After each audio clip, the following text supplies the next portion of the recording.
मुरादाबाद से सपा सांसद doctor ST Hasan ने जातीय जनगणना के सवाल पर अपना रुख साफ किया है। उन्होंने कहा है कि वह और उनके नेता अखिलेश पहले से ही जातीय जनगणना के पक्ष में रहे हैं। जातीय जनगणना होनी चाहिए जिससे जाति को उसकी जनगणना के अनुसार इंसाफ मिले।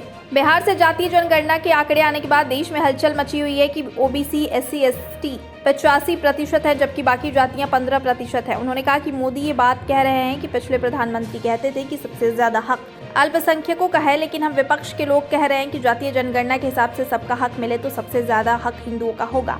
सपा सांसद का मानना है कि प्रधानमंत्री को ऐसी बातें नहीं करनी चाहिए, वह हिंदू मुसलमान सबके प्रधानमंत्री हैं। उन्होंने कहा कि वह चाहते हैं कि सबका विकास हो और सबके साथ इंसाफ हो, किसी को नजरअंदाज ना किया जाए। सपा सांसद ने कहा कि राहुल गांधी ने संसद में कहा कि भारत सरकार के लिए 90 सचिव काम करते हैं जिसमें से मात्र 3 सचिव ओबीसी वर्ग से आते हैं, इसलिए जातीय जनगणना के हिसाब से सबको हिस्सेदारी मिलनी चाहिए। वहीं सपा सांसद ने आम आदमी पार्टी के राज्यसभा सांसद संजय सिंह के घर ईडी की छापेमारी पर कहा कि यह पॉलिटिकल स्टंट है। विपक्ष के लोग इसलिए ही कहते हैं कि वह संविधान को बचाना चाहते हैं। डॉक्टर एसटी हसन ने कहा कि हिंदुस्तान की वह स्वतंत्र एजेंसियां जिन्हें ईमानदारी से काम करना चाहिए था वह इस वक्त मजबूर होकर काम कर रही हैं। वहीं 2 दिन पहले देवरिया जनपद में एक परिवार में हुए नरसंहार पर उन्होंने यूपी की कानून व्यवस्था पर सवाल उठाए हैं।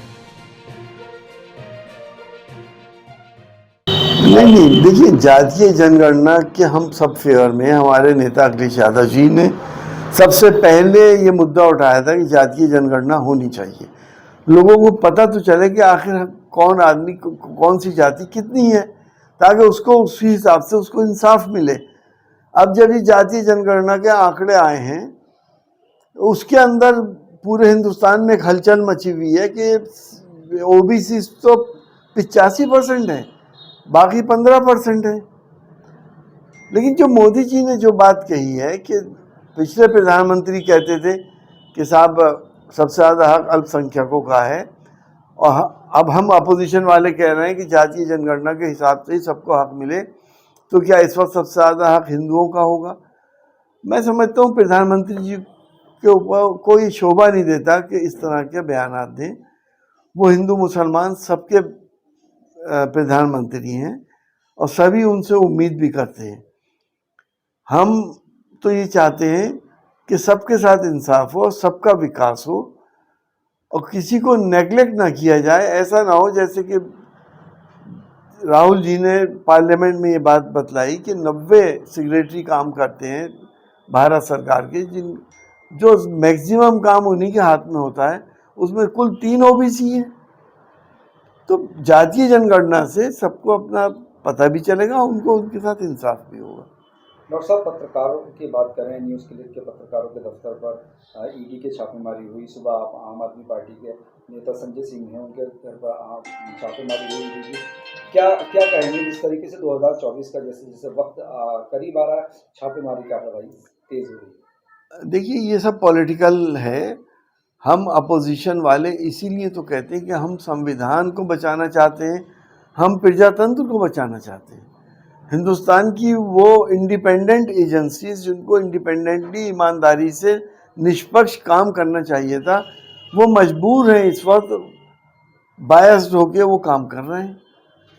अपोजिशन वालों को दबाया जा रहा है, उनकी आवाज़ दबाई जा रही है। और जो आप देख ही रहे हैं कि अब पत्रकारों का भी ये, जो पत्रकार उनकी तारीफ नहीं करेगा या उनकी बुराइयों को उजागर करेगा, उसके साथ ये हशर होगा। तो प्रजातंत्र कब बचा? डेमोक्रेसी कहाँ बची? जब चौथा स्तंभ भी आप जख्मी कर देंगे तो होगा क्या इस देश का? तो हम तो यही चाहते हैं कि प्रजातंत्र भी रहे, पत्रकार निष्पक्ष काम करें। जिस तरह से इंडिया अलायंस ने इस बात को कहा है कि हमारी सरकार बनने के बाद सारा मीडिया इंडिपेंडेंट होगा, चाहे वो हमारी तारीफ करे या हमारी कमियां भी गिनाए। डॉक्टर साहब, अभी एक देवरिया में कांड हुआ, 6 हत्याएं हुई।